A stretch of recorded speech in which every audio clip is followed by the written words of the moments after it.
C'è qualcuno nel mondo che adesso vede attraverso le corne di Joe. Che bella cosa, qualcosa di vivo e di lui è ancora qui.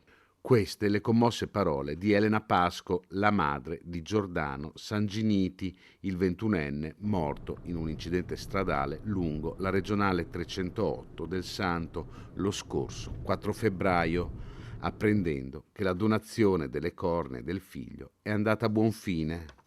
Nei giorni scorsi la comunicazione e i ringraziamenti della Banca degli Occhi e della Regione Veneto ai familiari del 21enne.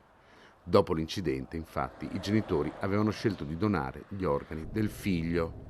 Sono arrivati anche i ringraziamenti del coordinatore regionale per i trapianti della Regione Veneto, il dottor Giuseppe Feltrin, che a nome di tutto il personale del coordinamento trapianti dell'azienda ospedaliera di Padova e del sistema regionale trapianti ha tenuto a esprimere alla famiglia gratitudine e rispetto per la generosità e la solidarietà dimostrate con l'atto della donazione dei tessuti di Giordano.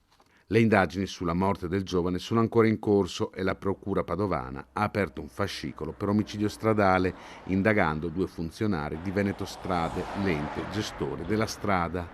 Si è inoltre in attesa del risultato dell'incidente probatorio per stabilire dinamica e cause dell'incidente.